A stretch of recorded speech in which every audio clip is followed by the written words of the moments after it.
Welcome to These Nuts Garage. What we're going to be doing today is we're going to be installing this washing machine outlet box.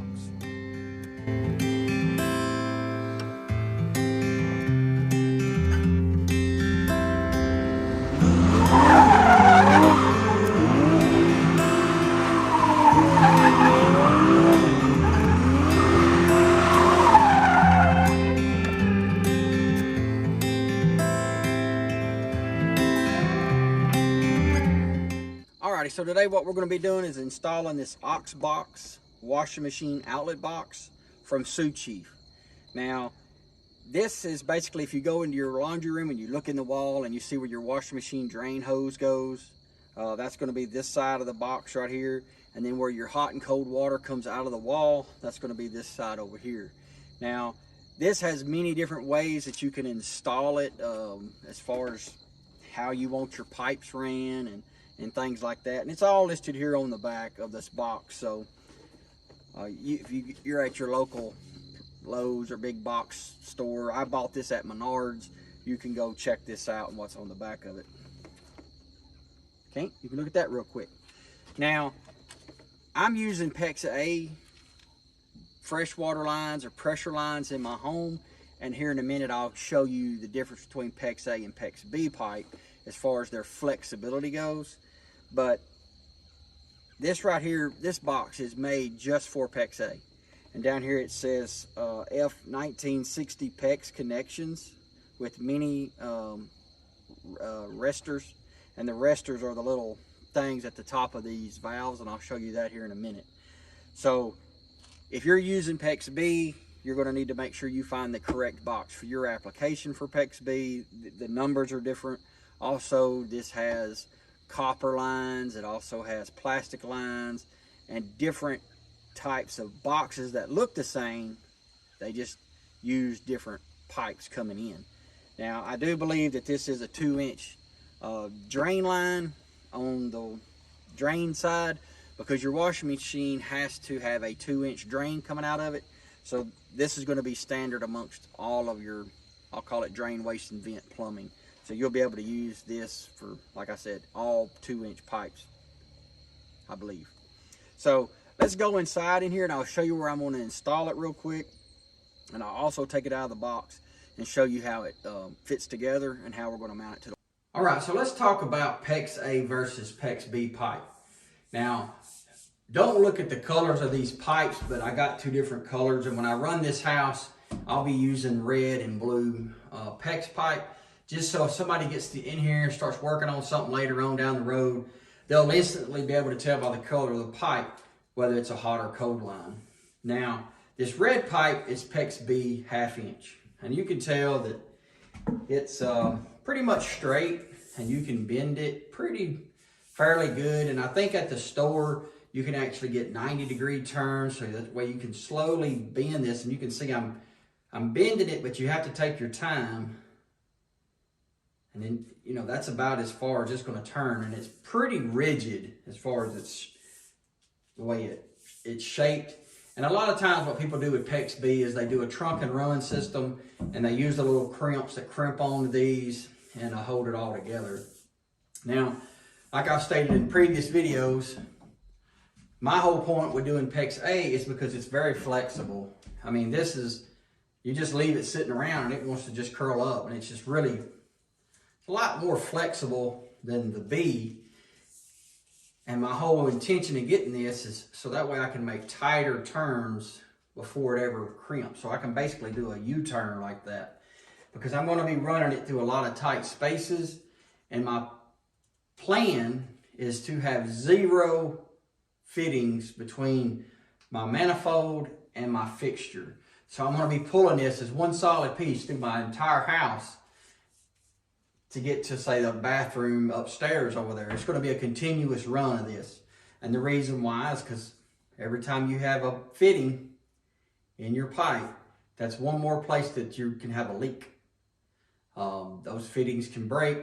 You start thinking about all the crimps that you're putting on these in the ceiling above your sheetrock, and all it takes is for one of those crimps to rust out or to not fit very well, and you miss something and it held during the inspection, or somebody overlooked it and then later on it leaks and now you have to replace the sheetrock in your ceiling.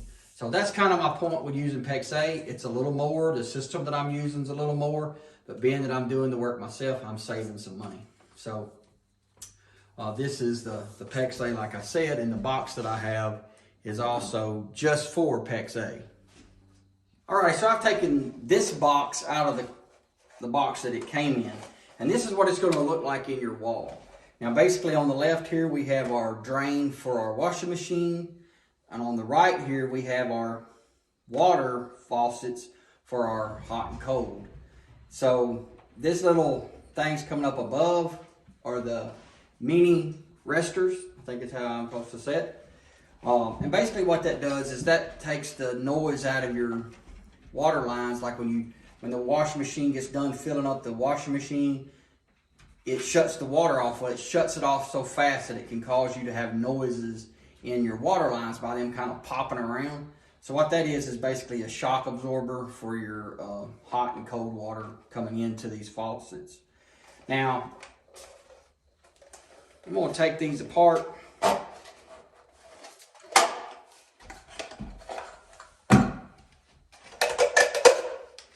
And these are basically the boxes we have. They separate. But this is the trim piece. Now, let's say we want to put our box here, and then we're going to have a box here. That's basically going to fit perfect, just like that. Now, if we wanted to put, say, a drain line over here, and maybe our water line over here, something maybe like that. But what you can do is this trim piece right here in the middle, you can actually kind of, I guess, run a razor knife down through that real easy a few times, and you can actually snap it in half. So you can have half of it here and half of it here. So what I'm going to do now is I'm going to kind of go over the height that this box needs to be and where we're going to be mounting it and kind of how we're going to be mounting it. Alrighty, so when it comes to mounting this box, I want to basically, like I said, have my water lines over here and my drain line on the left. Now it comes with this little wall bracket that we will put in here, and it'll screw into place, and then basically what happens is the way this works, these boxes can slide into position and it kind of locks them in. But I'm not going to do that right yet because I don't want to have to break them back apart. We'll get to that here shortly. Now when it comes to the height of your box, this is a new construction, so we don't have any floors down. But we have to think that we will have a finished floor down. So the top of your box doesn't need to be any higher than 40 inches from the finished floor. Well, since I'm going to have 3/4 inch hardwoods, my overall height for the top of my box cannot exceed 40 inches and 3/4 of an inch. So 40 and 3/4 of an inch, we do not want our box to go any higher. And that's what this top line is, like that. But now we have to think, well, we have trim. There's trim around it. So I think this trim is like 3/4 of an inch or an inch. So I've come down an inch to 39 3/4 to the top of my box, like this. So that way when I put my trim up, it'll be at my 40 3/4 of an inch. Alrighty, what we're going to do first is we're going to be installing this drain side of the box. Now, I've already started this once just for sake of videoing. I have put a hole in there. We're just going to screw this box in. And this is all test fit and everything. I will be taking these screws back out as I work my pipes down. But first things first, we're trying to get our measurement from this to here, but we also have to put in our P-trap. So I'm wanting to put this in here, and then what I want to do is measure over. Get my handy dandy tape measure. And basically we're just going to measure right there. So it looks like we are 3.5 inches to here. and an inch. So we're an inch away from this stud to the edge of this pipe right there. That's basically hanging straight down. Let's check it with a level. Probably would have been easier. Yep, pretty good right there. So, what I'm going to do is I'm going to go ahead and kind of get this P-trap installed, so where that way it's fixed, and then we'll work from there up. Now I do have like a really fine tooth blade on here, so I'm just going to kind of line it up.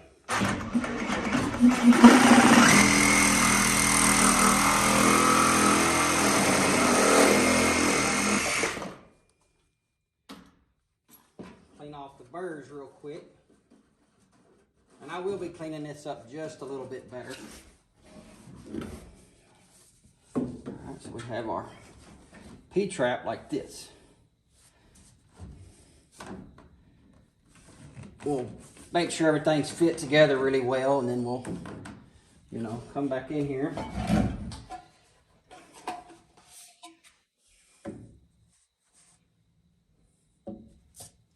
We have the wrong pipe in there. So, this will be the pipe we're going to use, and you can see we're pretty high.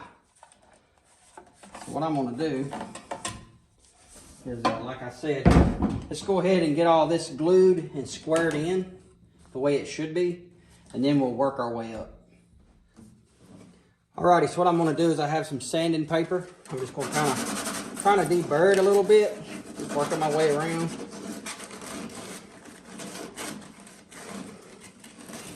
Working my way on the inside of the pipe, like so. Now the first part of this P-trap is this little piece, and this is like a street 90. And we're going to basically be gluing it on like this, and we want to get it straight up and down. So, how I'm going to get that measurement is by this level. We'll turn it like this. It's kind of hard to see.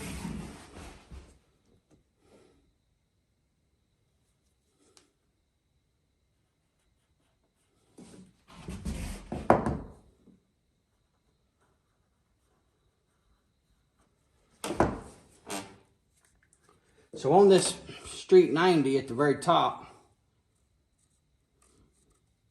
that's square, plumb straight down. So when I put this piece on, it's going to line up like this. I'm just going to look down it again, because it looks like it's kind of rotating in a little bit. We can also put the fitting on there and then put our level on it. Like, it's kind of hard to see it, especially on the camera, but you can put a level on it and then twist this exactly where, just like that. And we'll mark it again, so that way we know.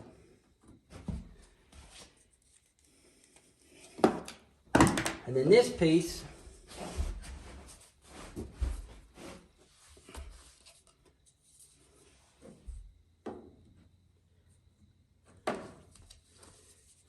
goes like this.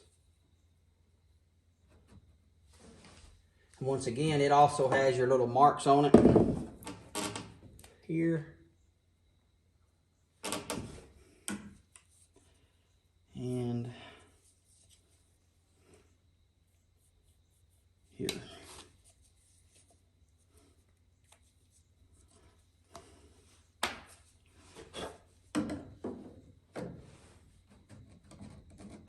Get it all fit together like that. All right, so the first thing I'm going to kind of do is trying to sit on this side of the camera so maybe get a better view. So I'm going to kind of dust off just the dust off my pieces, so that way when I run my primer and my glue, I don't get a bunch of sawdust or this dust in it. So first thing first was we were going to install our Street 90. Like I said, we have everything marked. We have it marked here. We also will be installing this like this. I think in the last clip I had this backwards, but we'll be installing it like this. And you can see here I have a mark and a mark, and those are gonna line up. And what that's gonna do is keep everything in line. But even though it's supposed to keep it in line, we're gonna kind of look down on it and make sure everything was inside of these joists. So, we're just gonna run some primer around our Street 90, run some around our pipe. If you haven't seen the video where I installed this pipe, I'll try to remember to put it in somewhere over here. And if not, I'll try to put it in the comments section down below. I'm gonna put our solvent or glue, whatever you want to call it, if that makes you happy. Nowadays, you can call anything you want. All right. All right, so we look like we're good there. And once again, I can throw my level on it. It's just kind of hard looking at it before it dries, especially.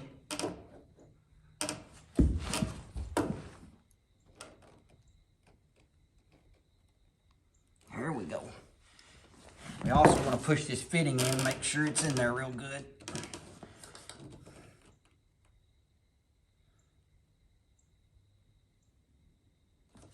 All right. Going to run a primer around the bottom. Oops. And then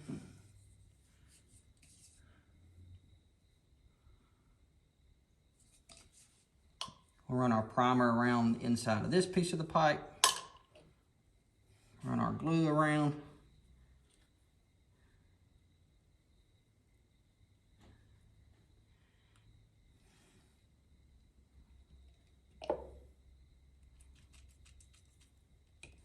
And again, we're going to kind of put it on, do a quarter turn, line it up.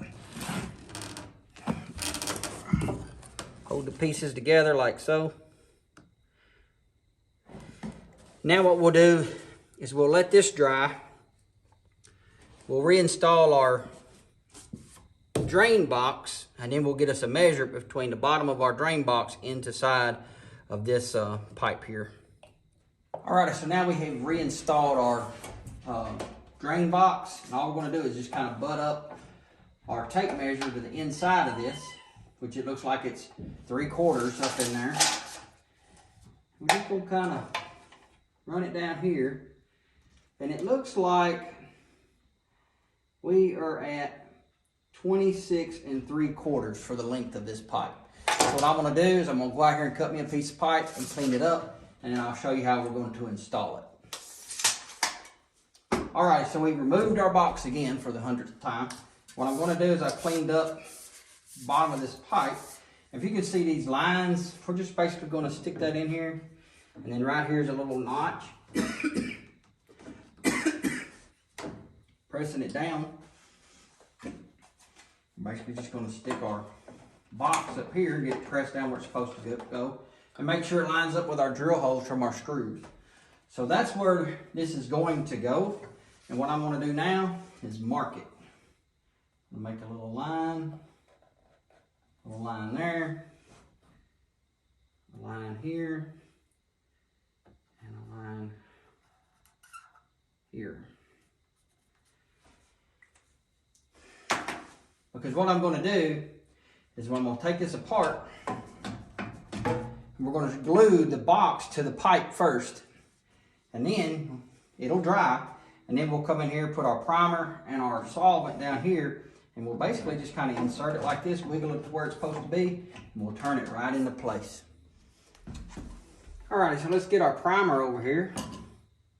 Hope we don't knock it over. I'll just wipe out the inside of this box. It's got a little dust and sawdust in there, and we don't want that in our glue or solvent or whatever.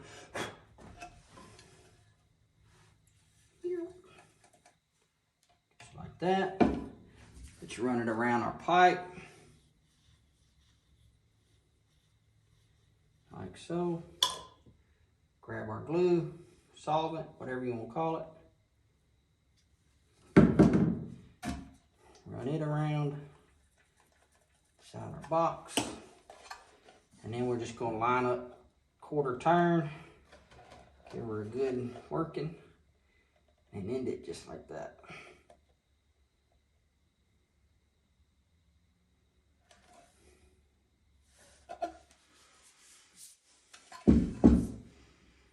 Now if you'll notice in the top of this box, it's got this. And this for if you're pressure testing it or water testing it. Once you're all done, you're supposed to come in here with a hammer and just lightly tap that, and it's supposed to knock that out. I don't know, some of them fall down through the pipe and they go into your septic system, but when I get ready to knock that out, I'll try to catch as much of it as I can. But right now I'm going to leave it, and what that'll do is that'll just keep stuff from falling down in it. Alright, now we're going to prime the inside of this pipe and the outside of this pipe, like so. Throw some solvent in there, like so. Put some solvent on the outside of this pipe. Get it good and worked in there. And then basically we're just going to quarter turn it, push it all the way down and rotate it till everything lines up the way it should.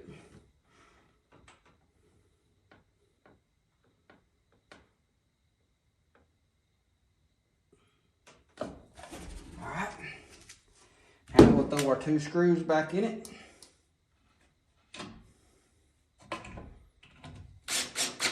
And that's what I like about using these screws versus nailing it or something. As many times as you're going to take this in and out, it just gives you the flexibility to being able to take it down, put it back up, and just no trouble at all. So what I'm going to do now is I'm going to put me some plumber's tape around this right here and screw it in, so that way it's got that pipe held nicely up against this stud, so that way we don't get any noise when the washing machine dumps all that water down in the system. All right, so now what we're going to do is go ahead and install this box up here quickly. Once again, we can take our little level, stick across here, and try to get it square across from each other. Take our screws,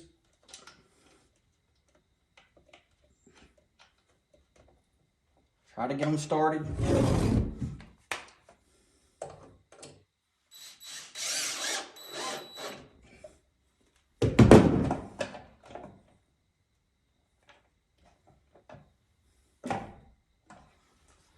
So,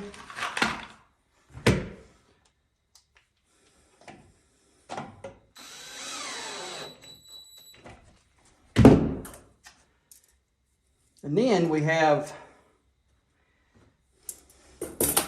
this little block. So now that we got these up there, you can squeeze this together, and there's a little tracks that it'll run on the inside.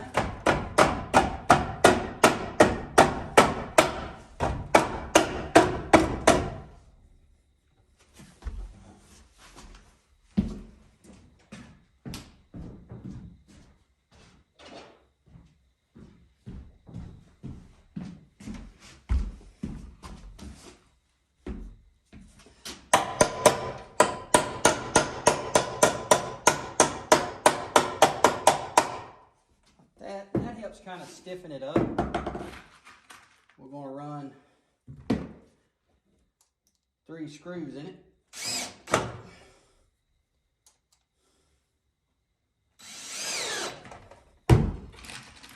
It had 3 screw holes, so we're going to put 3 screws in it. All right, like that. It also has this brace that runs across the top to kind of keep it from being all floppy.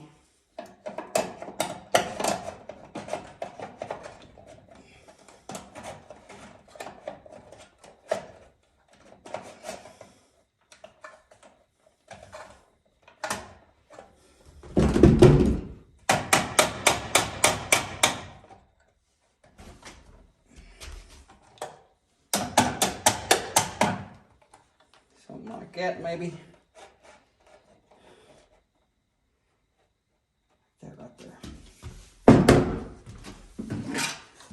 Now to keep from losing this, I'm just going to go ahead and, that looks like that right there is kind of wanting to be bowed up a hair.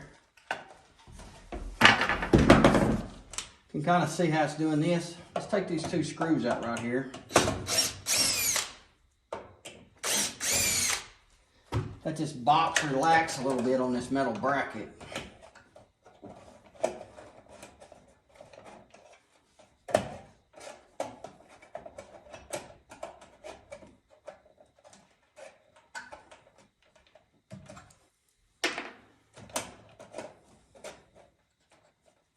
Trying to be a little ornery.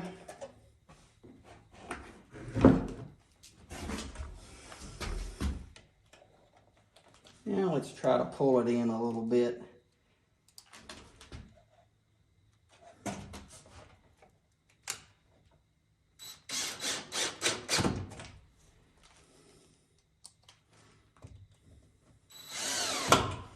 Alrighty. Like I said, to keep from losing this trim piece, I'm just going to go ahead and snap it in. And that's what it's going to look like once it's finished. And of course, we'll have our sheetrock up. All right, before I let you go, I wanted to cover a few things real quick. I am not a professional plumber, and where I'm getting all of this information for my heights and all the correct things to use is from Google and YouTube. Doing a lot of research, watching videos and looking stuff up on the Google to get all these correct measurements. Now, from what I understand, the top of this box is 40 inches from your finished floor. This is basically a new construction. So I have to measure up 40 3/4 of an inch because I'm going to have 3/4 inch hardwood floors in the laundry room. Now, if you're using tile on your new construction or something, and you lay down a thin set, and you go down with a backer board, and then your tile, another thin set, and a tile, you're probably going to be looking at somewhere around 3/4 of an inch as well. So you're going to want to use these same numbers, but kind of ask your tiler or the guy that's going to lay your tile how thick all of that will be, so that way, if you're doing this yourself, you'll kind of know this number. Now, with that being said, in my county that I live in the country. And where I live in the country, we don't have plumbing inspectors. We don't have somebody that comes out here and measures all this and looks at the P-trap and the vents that fall on my drain lines. They don't look at that. All they're looking for is if I drilled my drain line through a supporting beam or a main structure of the house. That's why I'm not drilling a hole through this plate down here, this 2x4, is because right below me is a big beam and that would tear that up and I would fail my structural inspection, not my plumbing inspection. So I'm wanting to make sure that this is all up to code.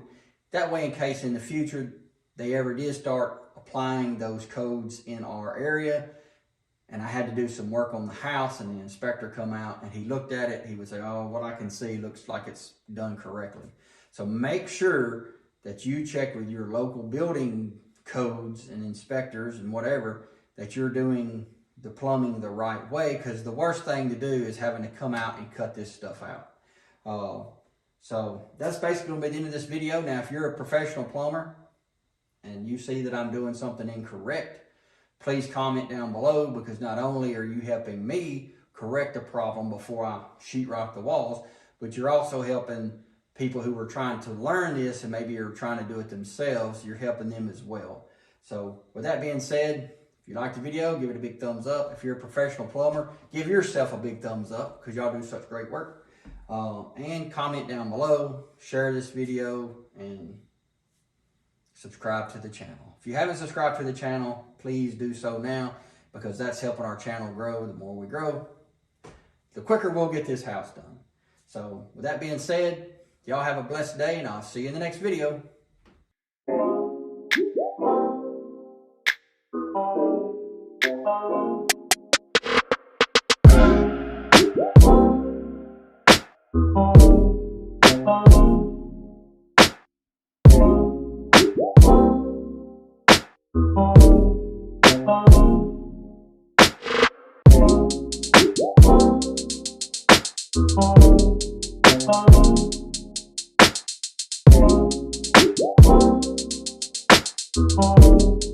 Bye.